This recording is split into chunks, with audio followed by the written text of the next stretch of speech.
O coronel Yamaguchi é consequência de um jovem de 14 anos quando decidiu seguir essa carreira. Então é muito fácil de se ver um coronel e sem considerar o que ele passou e o que ele preparou para chegar até onde está.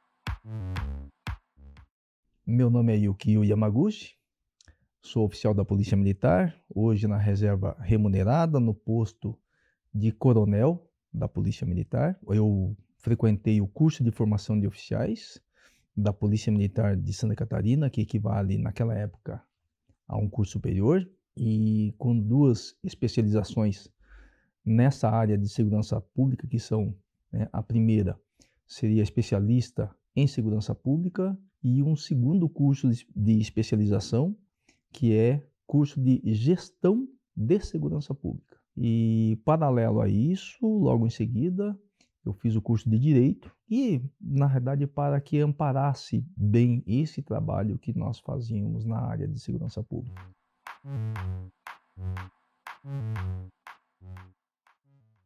Eu sou natural do estado de São Paulo, na cidade de Atibaia, e os meus pais, eles tinham na época atividade na agricultura. Naquela época, buscando até melhor qualidade de vida, eles acabaram se mudando para Porto Alegre, né, e mudando totalmente o seu ramo de atividade, que seria na área de massagem e fisioterapia. Eu lembro que a gente via o pessoal da Brigada Militar, né, atuando nos bairros e tal, e a gente morou lá no bairro Menino Deus, que hoje é um dos bairros mais nobres de Porto Alegre, mas naquela época não era tanto.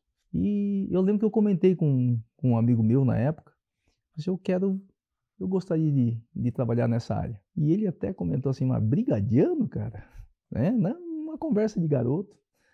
E isso acabou ficando, né? Também não deixava de ser uma atividade que me chamava muito a atenção. Depois disso, em razão da função, da atividade dos meus pais, a gente acabou vindo para Santa Catarina e passamos pela cidade de Concórdia e finalmente em Lages, já na adolescência.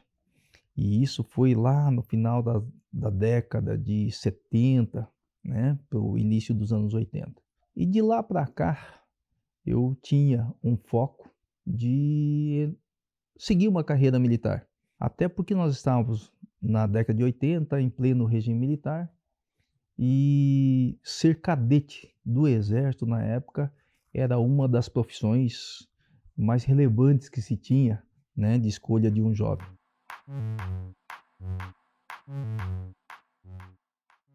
Por força do destino, acabou acontecendo algumas intercorrências e não foi possível, então, eu seguir essa carreira de fazer uma escola preparatória em Brasília, que eu tinha me preparado, e infelizmente acabamos desviando um pouco desse foco, mas eis que surge a oportunidade, então, de ser cadete da Polícia Militar, né, aqui do estado de Santa Catarina.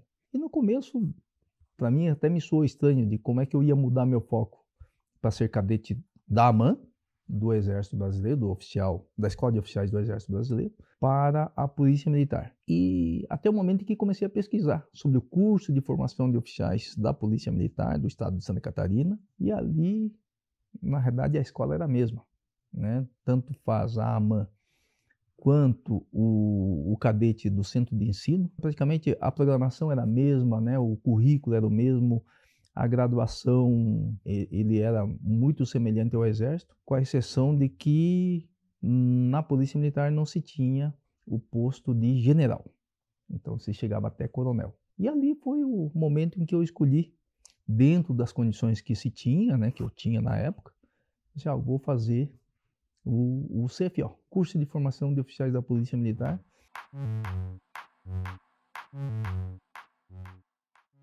E eu lembro que naquela época também era totalmente diferente. Eu morava em Lages, era praticamente saindo da adolescência, era um garoto de 17 anos, preparado teoricamente nos estudos, né? Eu lembro que eu estudava pelas apostilas do Bardal, né, que eram um dos estudos de mais alto nível que se tinha, mas eu pegava essa apostila usada, emprestada de um amigo meu, e estudava, né? Então ia acompanhando para esses concursos que se tinha. E naquela época também a internet não existia, né? Não existia telefone celular, os telefones eram com ficha, né? E se você queria falar de uma cidade para outra, você era obrigado a usar ainda os postos de telefone da Telesc, né? Então, as informações que se tinha era totalmente diferente.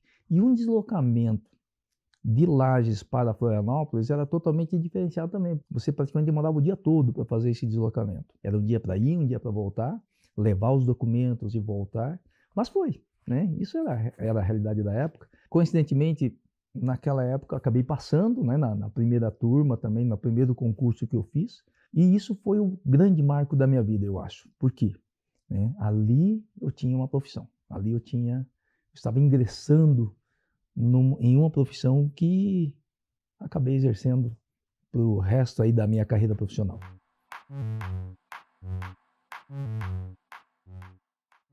Bom, a principal dificuldade era o deslocamento, realmente. Até porque não é que nem hoje que a grande maioria possui um carro. Naquela época era ônibus. Então eu fui um grande e frequente passageiro da Reunidas. E se a gente se falar nessa época, nós não tínhamos a BR-282, nós não tínhamos aquela rodovia SC que liga Lages ao Otacílio Costa, né, e até a 470. Naquela época, quem conhece a região, então nós tínhamos de fazer a BR-116, pegar a 470 no antigo Patuci, que hoje é o Cancian, ali no trevo de São Cristóvão, e depois descer lá a Pouso Redondo, Rio do Sul. A de comunicação também por telefone, conforme eu já tinha dito, né, era através de centros telefônicos. Os orelhões naquela época só fazia chamada a cobrar, não se fazia ligações interurbanas, né, como se chamava hoje. Não, tem gente que não sabe nem o que é uma ligação interurbana, né? E o bom disso é o desenvolvimento, né, que a gente chega à conclusão como o nosso país desenvolveu.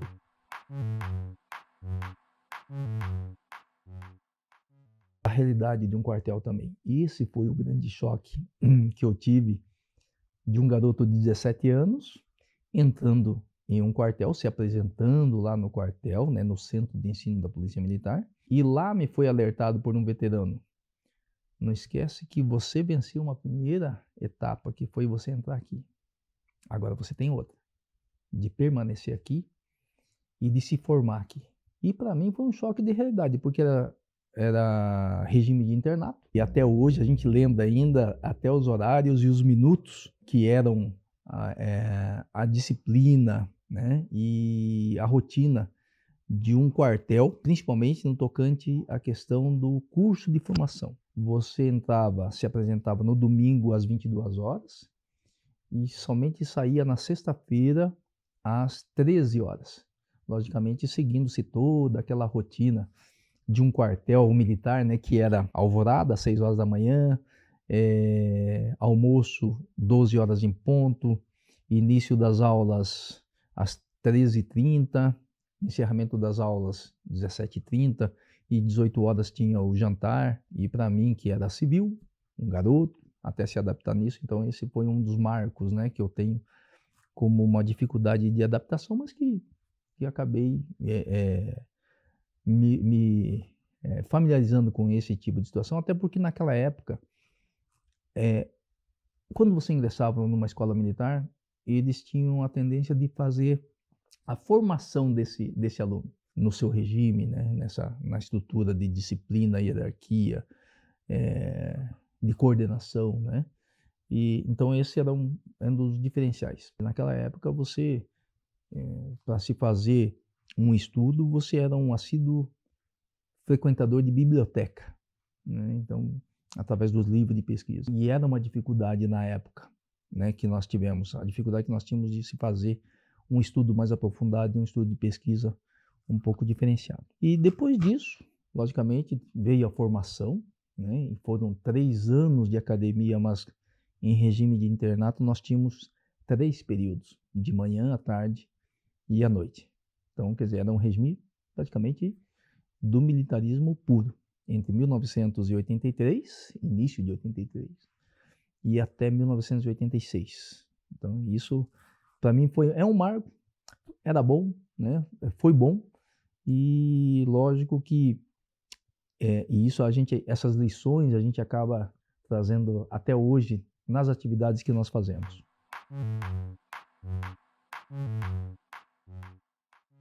A minha formação, ele ocorreu no ano de 1986, onde fui declarado aspirante oficial e a gente tinha um tempo de estágio, né, probatório que seria de 6 meses e logo em seguida promovido a segundo-tenente. Isso está dentro do estatuto da Polícia Militar. Então eu lembro que em 1986 me apresentei no 6º Batalhão de Polícia Militar em Lages e de lá nós tínhamos um tempo da prática de serviço acompanhado por um veterano. E, né, eram no mínimo 4 serviços, logicamente que pela minha juventude na época a gente tirava muito mais que isso, se apresentava como voluntário, até porque o interesse em aprender assim de como é o cotidiano do serviço operacional, isso me chamava muito a atenção. E naquela época, lógico que a gente tinha um contato muito grande com os praças e outros oficiais veteranos, e para um menino de 20 anos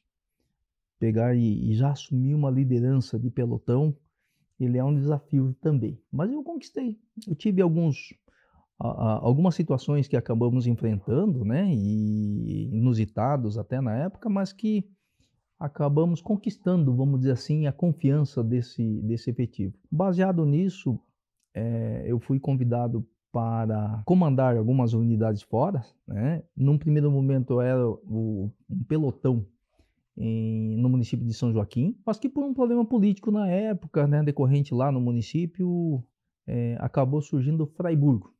Então Fraiburgo foi o desafio e fui convidado também para que me destacasse então e fizesse frente à abertura de um pelotão de polícia militar, até porque aqui em Fraiburgo nós tínhamos um grupamento. Eu fui obrigado a passar por Curitibanos, que era uma companhia, inclusive uma das companhias mais antigas do estado de Santa Catarina, e com a sua história, inclusive, né, particular, aí na época como primeiro-tenente e 24 anos de idade. Então veio um garoto de 24 para 25 anos comandar aqui e fazer frente à fundação de um pelotão aqui no município de Fraiburgo.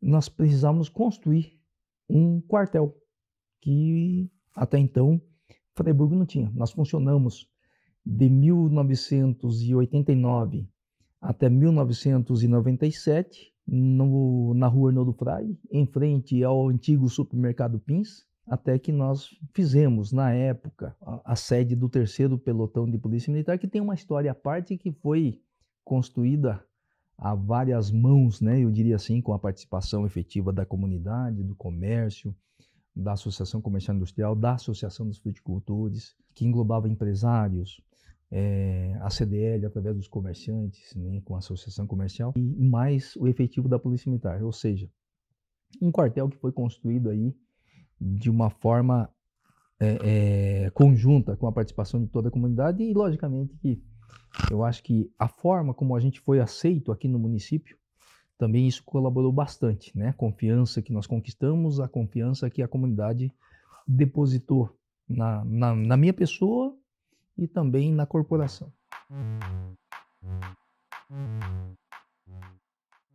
Terminada essa missão de Fraiburgo, que foi a construção do quartel, e logicamente com as promoções vindo, né? Aí eu era primeiro-tenente, fui promovido a capitão. Eles acabaram me transferindo para um local mais próximo, que foi Curitibanos, no Corpo de Bombeiros, numa unidade inclusive que eu não conhecia a atividade, mas que fui muito bem aceito e acabei também me adaptando muito bem, né? Nessa atividade do Corpo de Bombeiros, que naquela época era junto a Polícia Militar com o Corpo de Bombeiros. Exerci essa atividade durante 5 anos praticamente e depois, logo em seguida, passado esse tempo, eu fui chamado para comandar a Companhia de Operações Especiais em Florianópolis e ficando lá por 2 anos.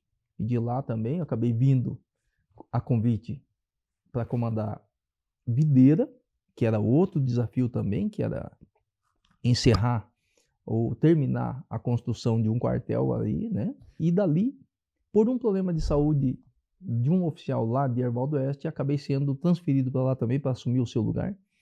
E ali vem outros desafios também, né, que foi a criação ou a transformação daquela companhia para o batalhão, que é até hoje, né, e a criação também de um comando regional. E essa também teve a nossa influência lá da nossa atividade, a nosso desafio de se fazer também a criação da 10ª região de polícia militar que está instalado hoje na cidade de Joaçaba.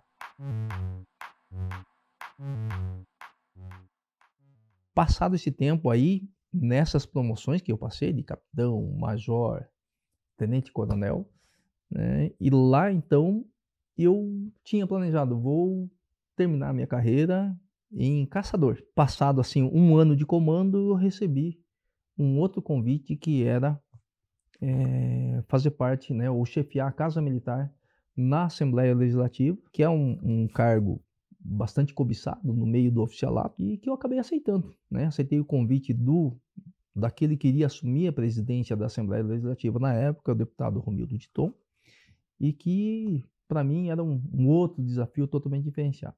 E isso foi muito bom na minha carreira, porque também acostumado com a doutrina e com a disciplina militar nos quartéis, aquela convivência, né, foi uma passagem, né, foi um espaço muito bom para que você tivesse essa ligação do que é o mundo civil e do que é o mundo militar. E ali nós tivemos a oportunidade de conviver com essa transição e muito bem. E depois disso, né, logicamente me veio a oportunidade então de ir para a reserva remunerada, ou na linguagem popular, de me aposentar, completado já 32 anos de efetivo serviço, e conversando com a minha família, com a minha esposa, com meu filho, e chegamos a esse consenso, até porque se eu assumisse mais um cargo e teria de ser em Florianópolis, porque eu já estava no posto de coronel, não teria nenhuma vaga no interior do estado, e então mesmo que eu quisesse vir não era possível. Eu acho que a melhor decisão foi essa e eu hoje chego à conclusão de que foi uma decisão acertada, até porque a qualidade de vida foi uma coisa que eu defendi muito. Eu tive o foco de bastante trabalho, de bastante dedicação, mas respeitando principalmente a qualidade de vida, buscando sempre a saúde mental e corporal. Isso foi muito bom, são os frutos que eu colho até hoje. Então, nesse mundo que eu tive, né, nesse mundo profissional que eu tive no oficialato da Polícia Militar.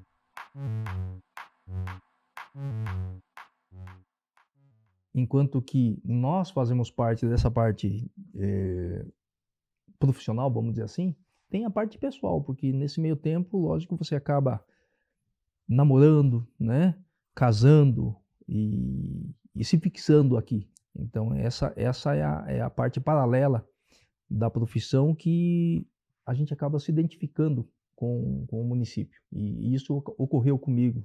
Por quê? Além de ser um dos primeiros desafios que se tinha também na vida de um tenente na época, e eu acabei formando uma família aqui dentro, né? Então aqui no município de Fraiburgo, e hoje permanecemos, né? Escolhemos esse local para morar, inclusive, né? E por que não dizer, para terminar os dias aqui no município. Isso não quer dizer que a gente fica isolado do resto do mundo. Na verdade, é o recanto seguro, né? Como você mesmo fala, né? A gente tem que ter o nosso recanto seguro e eu considero Fraiburgo como sendo esse lugar. Paralelo à atividade profissional, eu sempre mantive um hobby, né, e que é uma consequência inclusive da atividade que eu fazia dentro da corporação, que era a parte de instrução de tiro, mas também a prática dos exercícios de tiro, e isso acabou me trazendo para um esporte conhecido como tiro prático. E eu conheci esse esporte em 1992 e naquela época as condições também eram diferenciadas, né, o deslocamento, a aquisição de insumos, os atiradores em si, a manutenção do esporte, e que também hoje é tão difícil quanto, mas com realidades totalmente diferentes também pela época. E esse tiro prático foi o esporte que eu associei a prática do tiro com a realidade. Então, quer dizer, é o que mais se aproxima da realidade da execução do tiro em si. Então esse foi o motivo pelo qual eu acabei escolhendo esse esporte. E desde aquela época, quando eu participei também da primeira competição oficial, em 1996, uma competição de nível nacional, eu acho que isso foi um grande marco para mim também, e que de lá para cá eu acabei não parando mais.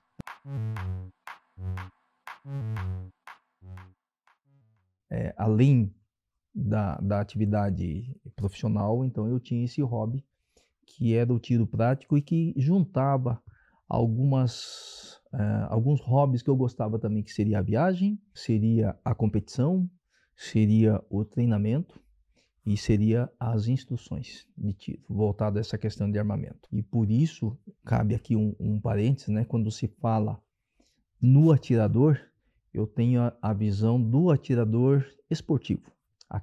Aquela pessoa que se dedica, aquela pessoa que treina, aquela pessoa que tem um método, inclusive, segue um método. E eu tenho um exemplo em casa que eu acabei educando meu filho também nesse mundo. E hoje eu sempre falo que eu tenho um filho disciplinado, coordenado, né? E que sabe respeitar as regras, porque essa modalidade de tiro, ele tem isso muito forte, né? É a questão das regras. Também, por que não dizer, ele serve como um foco de vida, né? Como serve um padrão de vida.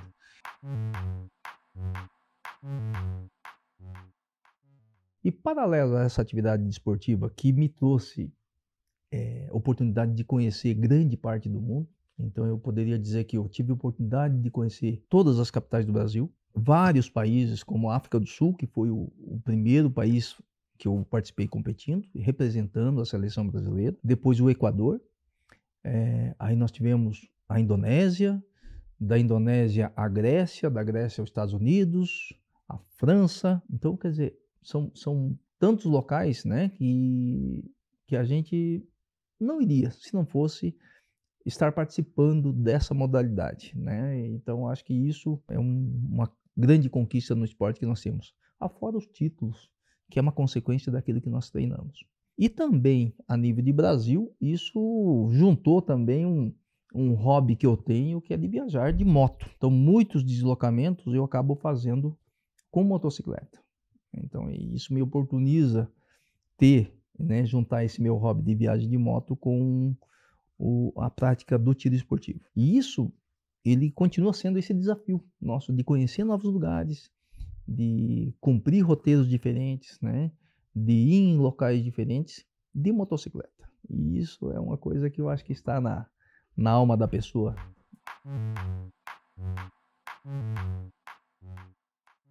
A mensagem que eu deixaria é de que o coronel Yamaguchi é consequência de um jovem de 14 anos quando decidiu seguir essa carreira. Então é muito fácil de se ver um coronel e sem considerar o que ele passou e o que ele preparou para chegar até onde estamos. Nós sempre falamos que a vida da gente é uma escolha e nada acontece por acaso. Hoje eu diria que me sinto bastante realizado porque cumpri tudo aquilo que eu planejei, e eu sempre falo que a vida da gente é uma escolha, e eu escolhi viver bem. Logicamente que sacrifiquei muita coisa, né? Tive coisas que, enquanto que garotos, adolescentes de 15, 16, 17 anos tinham uma realidade, foi uma realidade que eu não tive. Então eu estava dentro de uma academia militar,